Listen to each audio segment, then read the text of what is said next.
Strap in, because you're about to learn something amazing.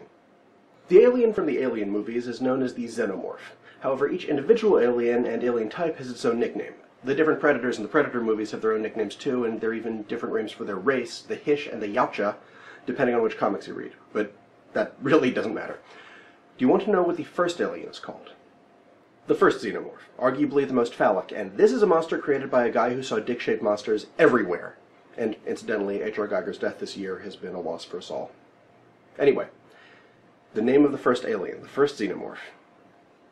Big Chap. The Big Chap. Big Chap. This is a monster that was designed to look like a big scary dick.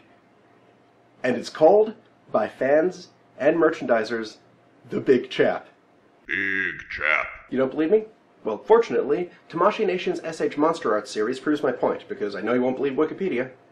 The Bluefin Corporation, North American distributors of Bandai Tamashii Nation's import figures, sent us the Big Chap.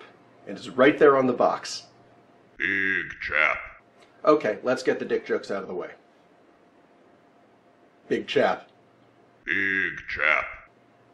The figure. Let's talk about it as a collector's action figure, and not as an invitation to phallic hilarity.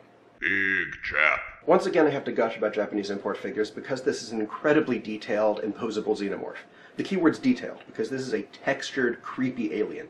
He's not slimy, which is good considering Xenomorphs have acid blood that's so caustic they managed to take down Stormwatch, but fluids aside, it looks amazing.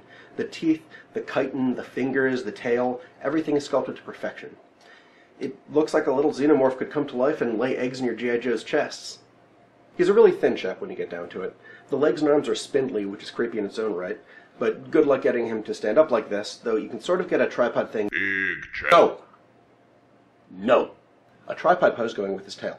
Fortunately, the figure comes with a base with an articulated stand, and you know how much I love those. If you want him to stand up, you can use that. The base even says, Alien Big Chap. In case you didn't believe me. The stand's a little finicky because instead of just clicking around his waist or plugging into a hole in his back, you have to use these little arms. And they're not really spring-loaded, they just have a tension. So you have to just kind of fit it in around his waist, and then pose. It gets the job done. The head is creepy with a translucent plastic skull that covers a humanoid skull.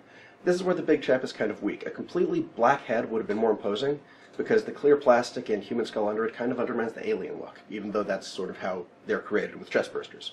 Also, while the inner jaws are visible, they don't pop out like in some classic alien action figures. Besides the base, the Big Chap only comes with a second pair of hands in slightly different positions, like this, this.